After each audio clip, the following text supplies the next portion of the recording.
Yuka Takaoka case, also known as the Yandere Girl. Yuka Takaoka, a 21-year-old girl, was living in Tokyo, Japan, residing in Shinjuku City. Shinjuku City is a popular place in Tokyo known for its club, karaoke rooms, and high-end restaurant, all of them covered by skyscrapers. It is also popular for all the colorful lights surrounding each building. At the age of 19, Yuka had dropped out of university to become a manager of a hostess club. A hostess club is a club targeted for men's enjoyment/entertainment. She was also known to like anime, a Japanese style animation.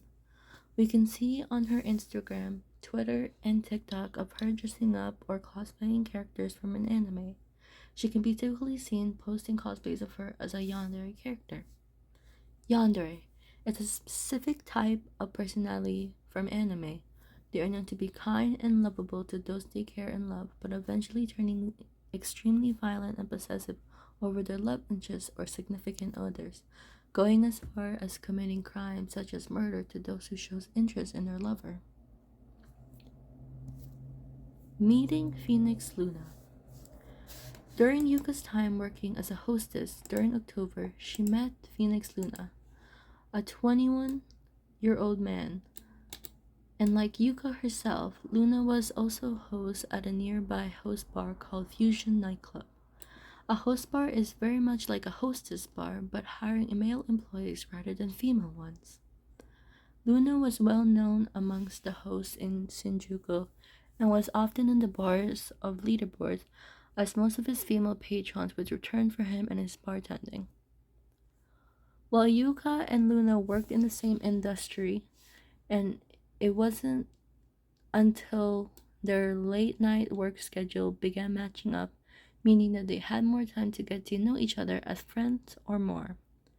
It was due to this reason that they had begun to date each other. While their matching hours gave them more time and to get to know each other and see each other, the relationship itself was rocky. It had created this sort of tension between the two, with both Yuka and Luna working in the same industry where it's designed to earn money by working and flirting.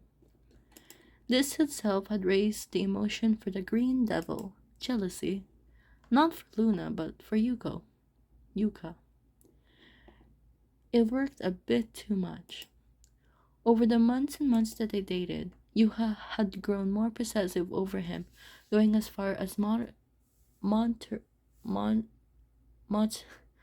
monitoring his whereabouts and even checking on his phone when he wasn't looking.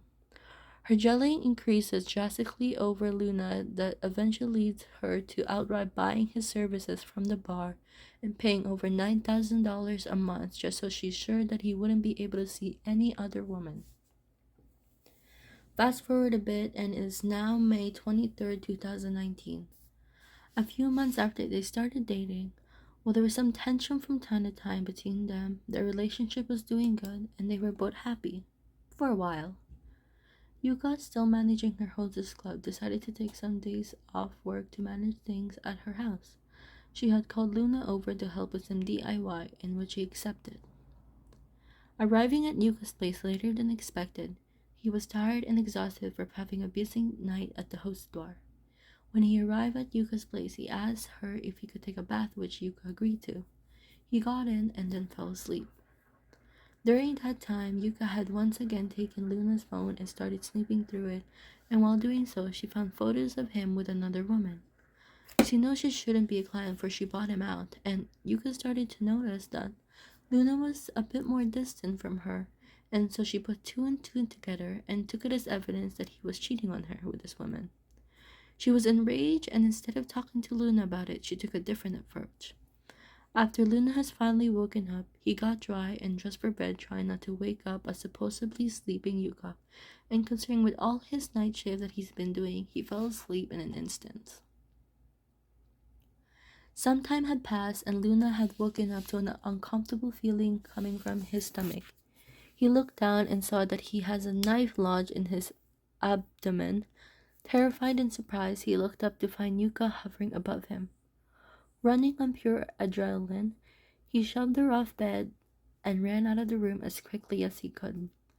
Yuka chased Luna, grabbing him as he left the front door, but with him being taller and stronger gave him the advantage and pushed her away as he reached the elevator.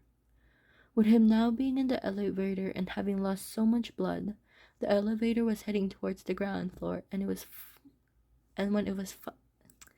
it finally opened, he lunged forward and then lost consciousness.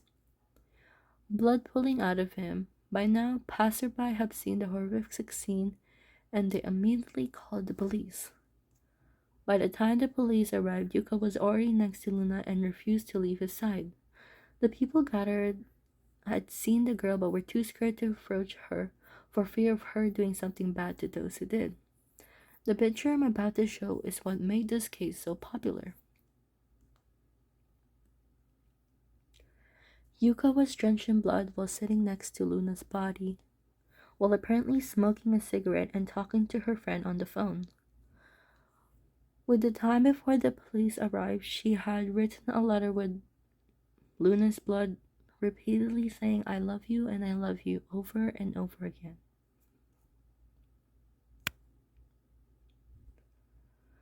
This photo, okay, I'm sorry.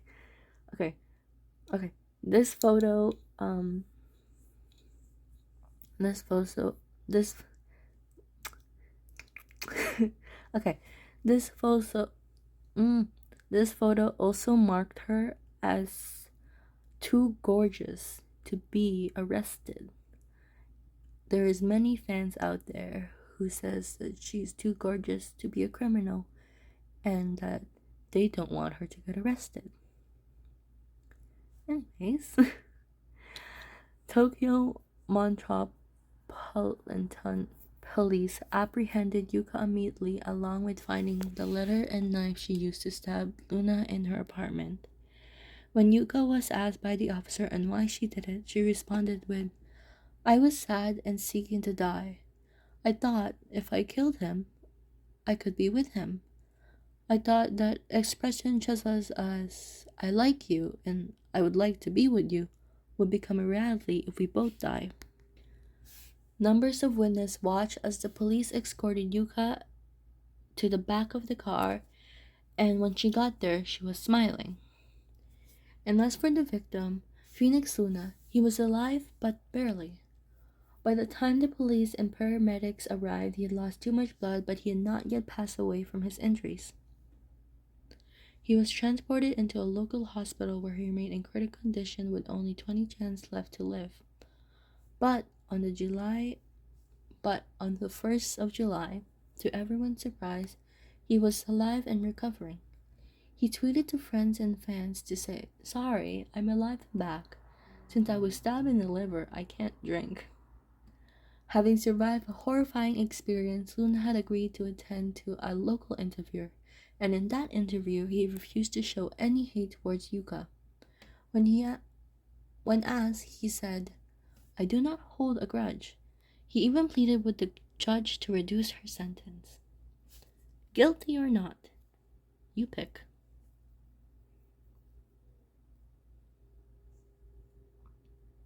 Okay, that's enough. Anyways, is she guilty or is she not? No one knows. Actually, I know, but anyways. She is guilty.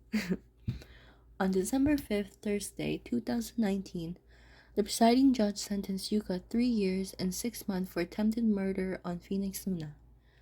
Yunjin Phoenix previously had made a court settlement for her to pay 5 million yen, which is equivalent to 47,000 US dollars, as a means to reduce her time behind bars.